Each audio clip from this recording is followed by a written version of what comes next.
ஆனால் மீண்டும் அந்த கட்சி அந்த வாக்குறுதிகளை செய்த அதே நபரை மீண்டும் பதவிக்கு அமர்த்துகிறது. இது அந்த கட்சியினுடைய தவறு, வரலாற்று தவறு.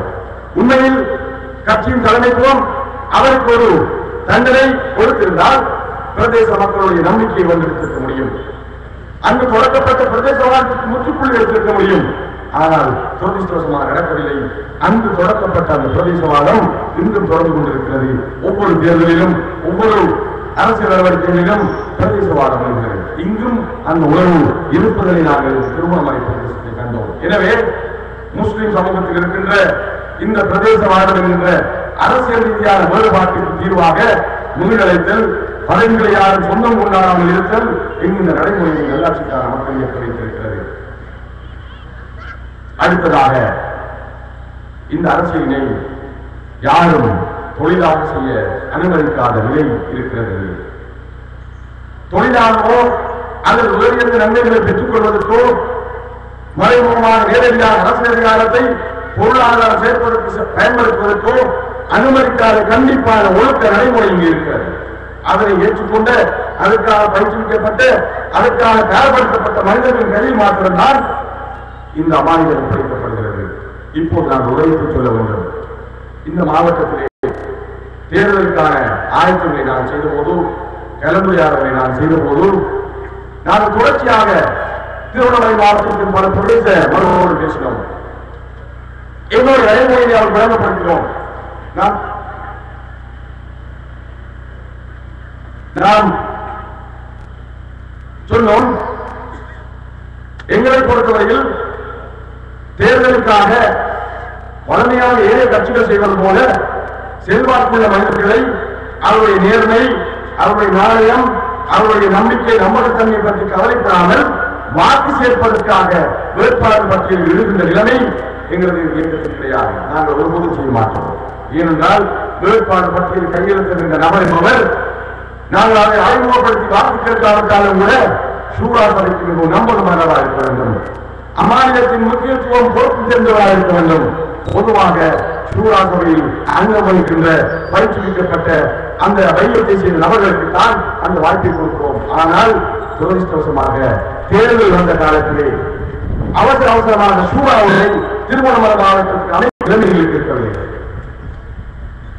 எங்களது வழிமுறைகளை, எங்களது இந்த தேர்தல் கால நடைமுறை இந்த தகவலோடு பேசும்போது அவர்கள் ஒத்துக்கொண்ட விடையென்றால் நாங்களும் நினைக்கிறோம். அவர் சொன்னார்கள், சூறாவை நாங்கள் அவசரப்பட்டு அமைக்கக்கூடாது. இது ஒரு புதிய அரசியல் வழிமுறை, இது ஒரு புதிய இயக்கம். இந்த கொள்கைக்கான உழைக்கின்ற நபர்களை நாங்கள் தனியாக கட்டம் கட்டமாக நிதானமாக அடையாளம் காண வேண்டும்.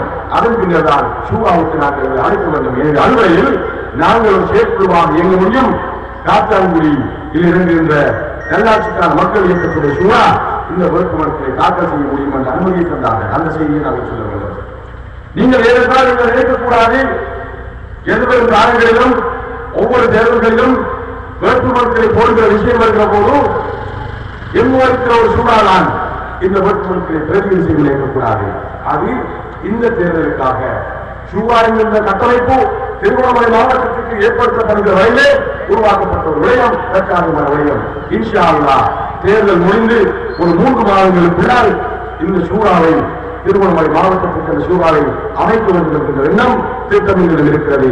ஆனால் அது எது தங்கியிருக்கிறது என்றால் இந்த வேலை திட்டத்திற்கு பொருத்தமான மனிதர்கள், இந்த வேலை திட்டத்திற்கு தகுதியான மனிதர்கள் இந்த இயக்கத்தில் சேர வேண்டும்.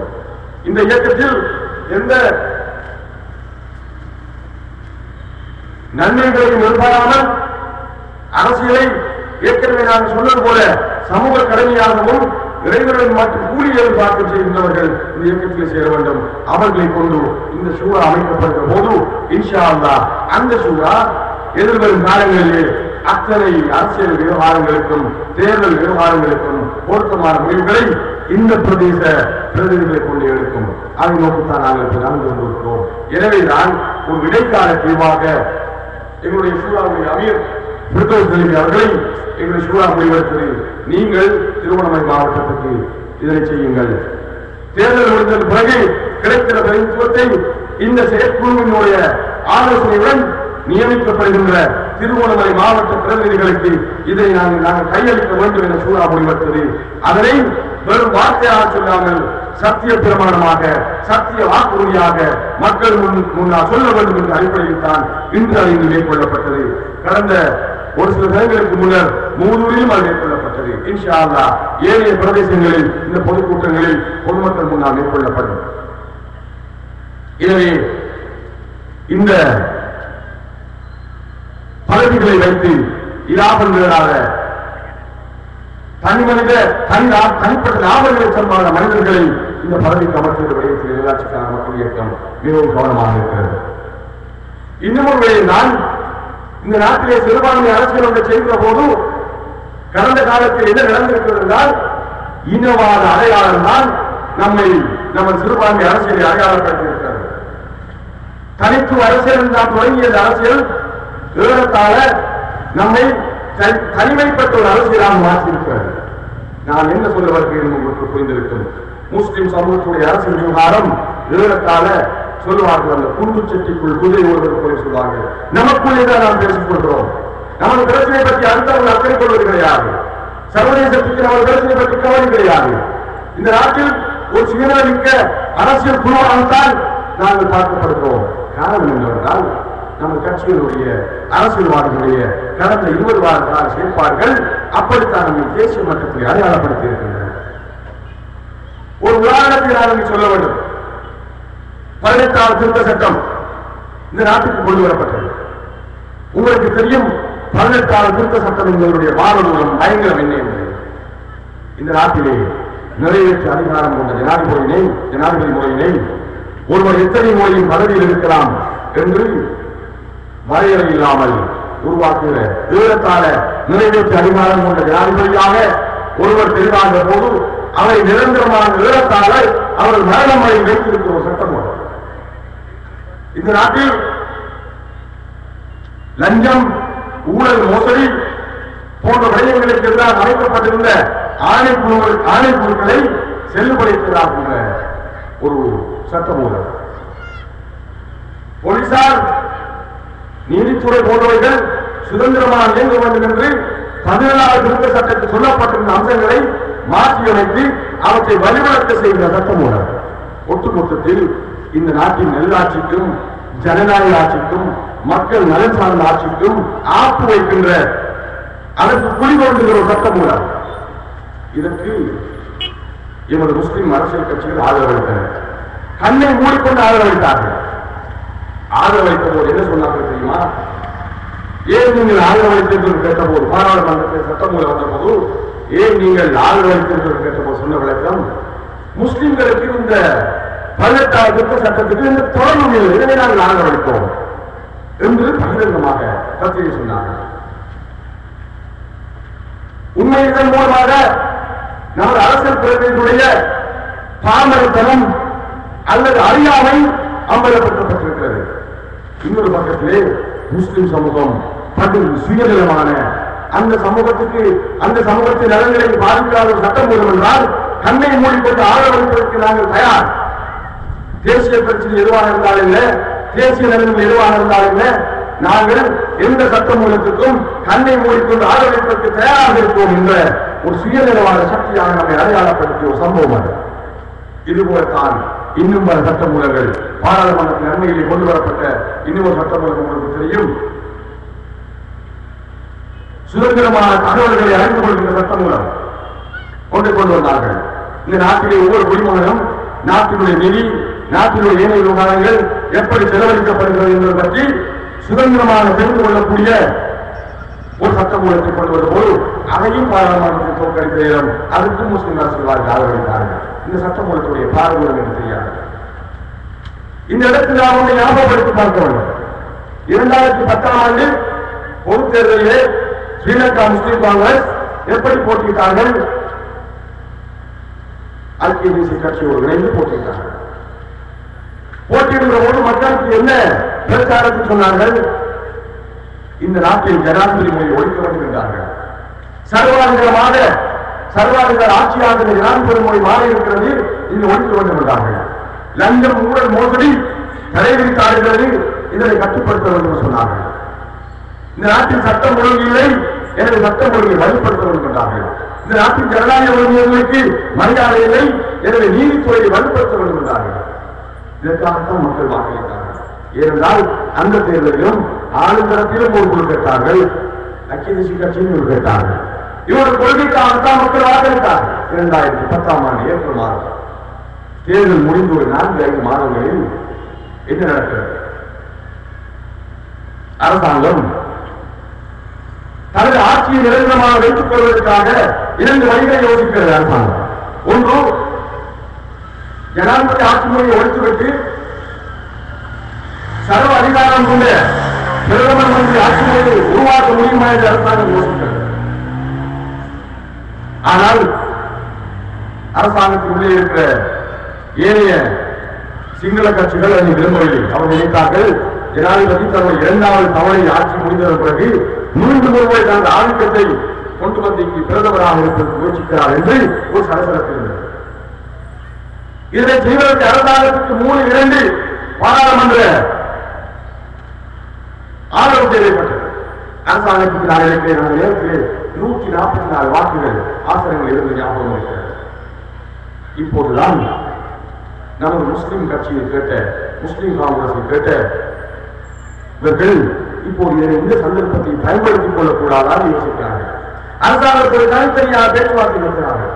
ஒருவராக, 2வராக, 3 பேராக பேச்சுவார்த்தை நடத்தி இறுதியிலே எல்லோரும் உழைத்துக் கொண்டு சென்று விடுவார்கள் என்ற நிலையே கட்சியுடைய தலைவர் ஜனாதிபதி பேச்சுவார்த்தை நடத்தி இந்த திருத்த சட்ட மூலத்துக்கு ஆதரவளிக்கிறார்.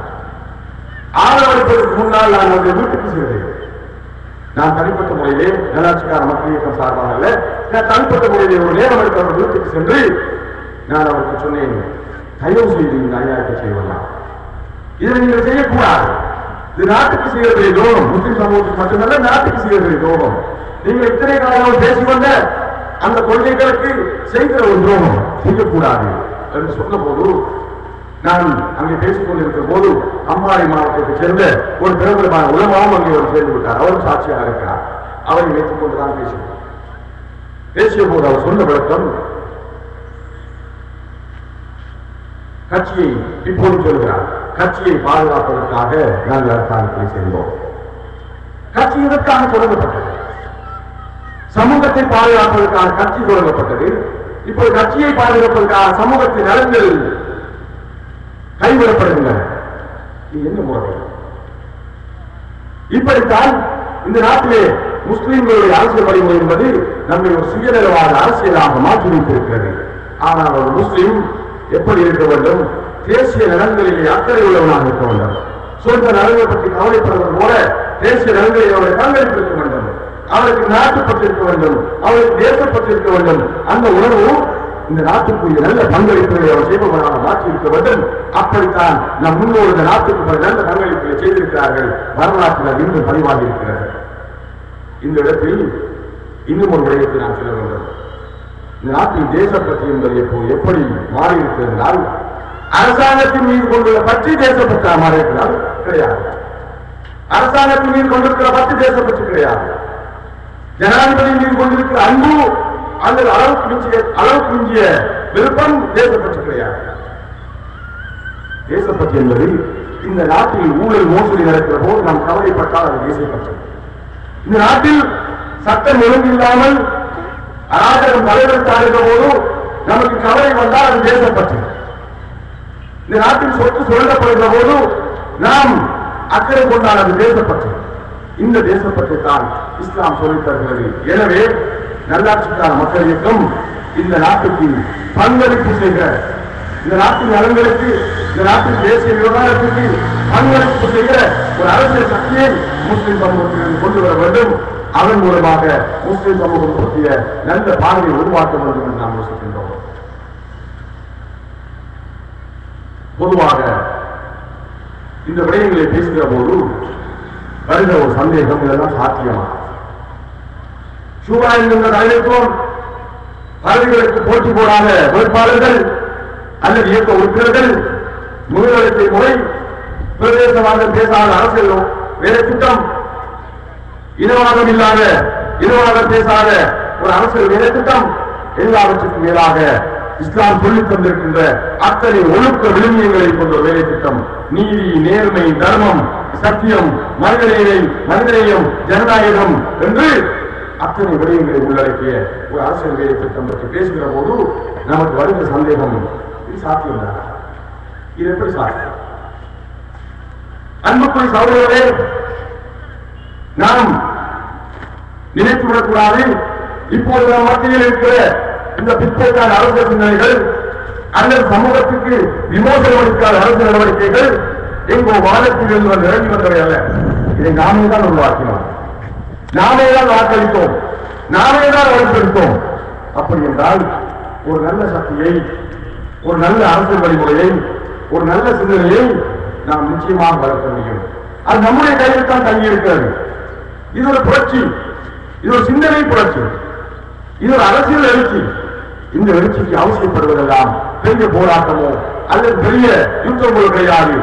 சாதாரணமாக நம் மத்தியில் இருக்கிற ஒரு விழிப்புணர்ச்சியும், அந்த விழிப்புணர்ச்சியின் பலனாக அதை அழியாக கொண்டு நாம் தேர்தலில் எடுக்கிற ஒவ்வொரு முடிவும் தான் நமக்கு பிரயோசனம் அளிக்கப் போகிறது, இதனை சாத்தியமாக்கப் போகிறது.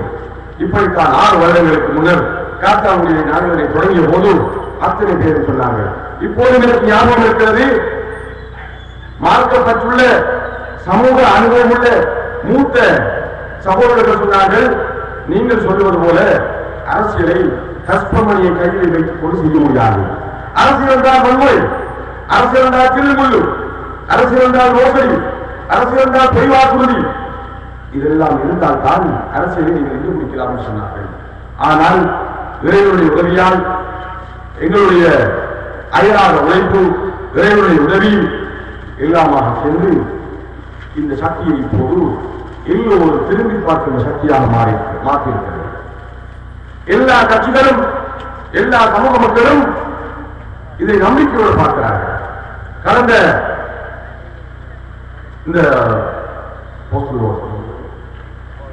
தபால் மூல வாக்களிப்பு நடந்து முடிந்த தினத்தன்று மட்டக்களப்பு பிரதேசத்திலே பல தமிழ் சகோதரர்களை தொலைபேசியில் அழைத்து நாங்கள் உங்களுக்குத்தான் வாக்களித்தோம் என்று சொன்னார்கள். அல்ஹம்துலில்லாஹ், சந்தோஷமாக இருந்தது. அது ஒரு சொற்பமான வாக்குகளாக இருந்தாலும் நமது கொள்கை, நாம் பேசிய நமது மார்க்கம் சொல்லித் தந்த அந்த அரசியல் வழிமுறை மாற்று சகோதரரை கலந்திருக்கிறது. நாம் அங்கு எங்கும் போய் நாங்கள் பிரச்சாரம் செய்யவில்லை, எங்கும் போய் எங்களுக்கு வாக்களிக்கும்படி அந்த மக்களுக்கு சொல்லவில்லை. அங்கு இருக்கிற தமிழ் சகோதரர்கள் இந்த இயக்கத்துக்கு நான் வாக்களிப்பேன் சொன்னார்கள். நேற்று காலையில், இன்று காலையிலே, நேற்று காலையிலே நான் ஒரு தமிழ் சகோதரர் இருந்த போது அங்கு வேலை செய்கிற பையன் என்ன சொன்னார், சார் நான் உங்களுக்கு வாக்களிக்கலாம் தான் நினைத்திருப்பேன் உங்க கட்சிக்கு அவர் சொன்னார், இரவு உங்களுடைய பொதுக்கூட்டத்தை பார்ப்பதற்காக நான் காத்தாங்குடி பண்ணேன், சூழல் என்று உங்களுடைய உரைகளை கேட்டுவிட்டு சென்றேன் என்றார். காத்தாங்குடியில் எங்களுடைய பிரச்சாரங்கள் நடக்கிற போது நிறைய தமிழ் சகோதரர்கள் வந்து சூழலில் இருந்து உரைகளை கேட்டுக் கொண்டிருப்பார்கள். ஏனென்றால் அந்த உரைகளில் அவர்களுக்கு சந்தோஷம் இருக்கிறது, அந்த உரைகளில் அவர்களுக்கு ஒரு செய்தி இருக்கிறது. அந்த உரைகளை பார்க்கிற போது இந்த மண்ணிலே உண்மையான சமாதானமும் உண்மையான சகோதரத்துவமும் சமத்துவமான இணக்கப்பாட்டு வாழ்வும் சாத்தியம் என்கிற நம்பிக்கை அவர்களுக்கு வருகிறது. ஆனால் கடந்த கால நாம் கண்ட அரசியல் வழிமுறை நாம் அரசியல்